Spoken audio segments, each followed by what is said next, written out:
Assalamualaikum warahmatullahi wabarakatuh. Perkenalkan, saya Diana Fitri Rahayu dengan NIM 66612304140. Di sini saya akan menjelaskan mengenai analisis matriks Will and Ross, dan organisasi publik yang saya pilih adalah Upatik Untirta.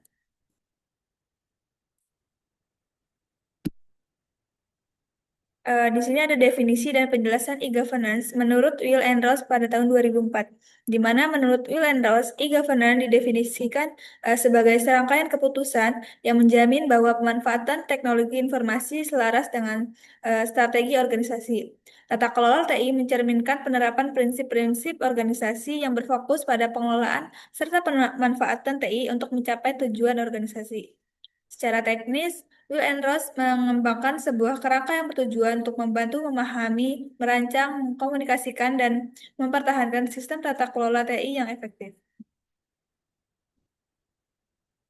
Selanjutnya ada tiga komponen utama kerangka kerja, di mana yang pertama, apa yang diputuskan atau what menjelaskan jenis keputusan terkait TI dan bagaimana TI digunakan dalam organisasi. Keputusan ini terbagi dalam beberapa domain, yaitu yang pertama, IT Principles, di mana menentukan peran dan arah pemanfaatan TI dalam organisasi. Lalu yang selanjutnya ada IT Infrastruktur Strategi, yang di mana menyangkut pembangunan dasar layanan TI yang terstandarisasi, digunakan bersama, dan dikelola secara terpusat. Lalu selanjutnya ada IT Arsitektur, di mana sekumpulan kebijakan dan pilihan teknis yang menjadi panduan dalam memahami kebutuhan bisnis. Selanjutnya ada Business Application, di mana menentukan jenis aplikasi yang akan dikembangkan untuk mendukung proses bisnis. Lalu yang terakhir ada investment dan prioritas, yang dimana mengatur besar investasi dan alokasi dana TI, termasuk proses pengajuan, evaluasi teknis, persetujuan, dan akuntabilitas. Lalu selanjutnya ada tiga komponen utama kerangka kerja, di mana ini menyangkut siapa yang membuat keputusan, mengidentifikasi pilihan yang berwenang dan bertanggung jawab dalam pengambilan keputusan TI, serta peran pemangku kepentingan, di mana gaya pengambilan keputusan TI ini diklasifikasikan ke dalam beberapa arsitektur tata kelola. Yang pertama yaitu bisnis monarki, di mana hanya melibatkan manajemen puncak. Lalu selanjutnya ada IT monarki, di mana ini hanya melibatkan ahli atau departemen TI. Selanjutnya ada feudal, di mana tiap untuk unit organisasi mengambil keputusan sendiri-sendiri. Lalu selanjutnya ada federal, di mana gabungan antara pusat dan unit di bawahnya bisa melibatkan pihak luar seperti mitra swasta. Lalu selanjutnya ada IT duopoly, di mana kerjasama antara kelompok TI dan kelompok lainnya. Lalu yang terakhir ada anarki, di mana keputusan ini diambil oleh individu atau kelompok kecil secara terpusat. Lalu selanjutnya ada tiga komponen utama kerangka kerja, di mana ini menyangkut bagaimana keputusan diambil. Hal ini merujuk pada metode atau mekanisme pengambilan keputusan yang bisa berbentuk struktur formal atau misalnya komite eksekutif atau dewan TI, proses penyelarasan strategi, serta pendekatan komunikasi yang digunakan untuk menyatukan pandangan dan tindakan. Nah, di sini ada struktur organisasi dari organisasi pusat data dan informasi Untirta. Selanjutnya ada uh, di mana analisis tata kelola IT untuk IT Principles-nya sendiri, yaitu IT prinsip dalam tata kelola data dan informasi Untirta diwujudkan oleh visi Untirta, yaitu terwujudnya Untirta sebagai integrated smart and green university yang unggul, berkarakter, dan berdaya saing di kawasan ASEAN pada tahun 2030. Lalu untuk IT arsitektur, di mana mengisyaratkan kebutuhan akan standarisasi dan integrasi. Untirta memiliki sistem data dan juga informasi yang terpusat, layanan online yang disediakan oleh Upatik Untirta yang dikembangkan di atas satu platform yang dalamnya dapat menghubungkan dengan beberapa platform atau aplikasi lainnya dengan menggunakan perangkat lunak open source yang dijalankan di atas jaringan komputer wireless dan LAN. Lalu setiap aplikasi layanan online yang disediakan oleh Bupati Untirta, spesifikasi prosesnya disesuaikan dengan kebutuhan masing-masing layanan. Lalu selanjutnya ada WAT atau analisis tata kelola IT Untirta, di mana pada IT infrastruktur strategi, informasi dapat didefinisikan sebagai pondasi dasar dan kapabilitas TI. Kapabilitas TI ini meliputi internal teknikal, yaitu peralatan, software, dan network, maupun human expertise yang dibutuhkan untuk memberikan pelayanan dan terpercaya. Di mana yang selanjutnya ada bisnis application. Pada Upati Untirta terdapat beberapa layanan online yaitu My Untirta SSO, e-jurnal, wisuda online, si Akang Untirta, SKP Untirta, si Kita, si Rata, Sista, e-prints pada e-pembayaran, e-administrasi, dan lain-lain. Lalu selanjutnya ada IT investment dan prioritas, yaitu keputusan terkait investasi dan penentuan prioritas. Teknologi informasi di Untirta didasarkan pada tujuan yang bersifat kolektif atau kepentingan bersama. Pengalokasian investasi TI difokuskan pada pengembangan infrastruktur serta pemrosesan sebagai transaksi. Lalu selanjutnya ada yaitu pihak-pihak yang terlibat dalam pengambilan keputusan, di mana yang pertama dalam kategori bisnis monarki, pengambilan keputusannya diambil oleh eksekutif puncak, lalu di Untirta itu ada pimpinan. Lalu selanjutnya ada IT monarki, yaitu pengambilan keputusannya oleh jabatan atau unit spesialis IT, yaitu oleh Kepala UPT Data dan Informasi. Selanjutnya ada kategori feudal, di mana pengambilan keputusannya oleh unit administrasi atau akademik yang mengambil keputusan secara mandiri. Nah, untuk di universitas sendiri ada para ketua jurusan, kepala biro, dan juga kepala unit.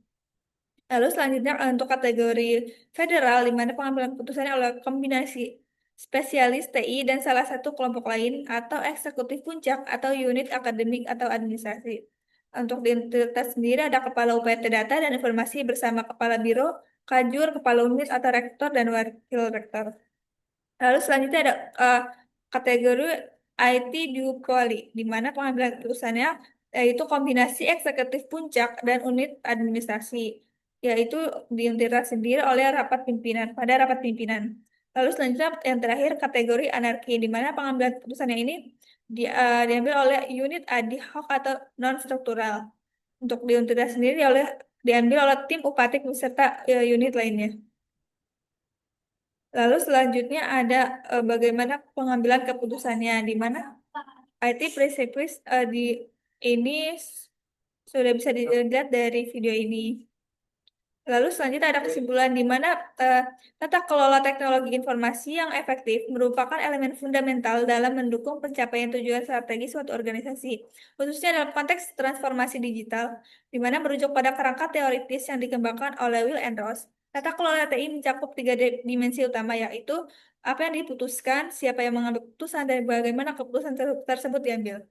Masing-masing domain mencakup prinsip-prinsip TI, strategi instruktur, arsitektur TI, aplikasi bisnis, serta kebijakan investasi. Penerapan prinsip-prinsip tersebut melalui visi strateginya sebagai Integrated Smart and Green University yang diimplementasikan melalui sistem arsitektur TI terintegrasi berbasis open source, penguatan infrastruktur jaringan, serta pengembangan berbagai layanan digital seperti My Untirta SSO, Siakat, e-administrasi, dan lain-lain.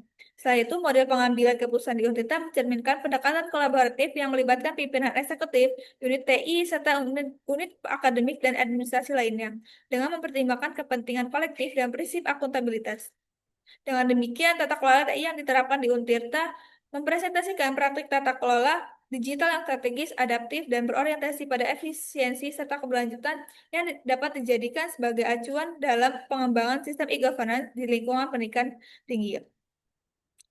Nah, selanjutnya saya akan bahas mengenai artikel yang ditulis oleh Ibu Ayuning Budiati yang berjudul The Future IT Governance, Respiring Future Public Management, di mana pada artikel ini pada jawaban Watt, di mana apa yang dibahas dalam artikel ini yaitu artikel ini membahas tentang tata kelola teknologi informasi dalam konteks manajemen publik di Indonesia, khususnya mengenai bagaimana meningkatkan efektivitas tata kelola TI untuk mendukung pelayanan publik melalui e-government.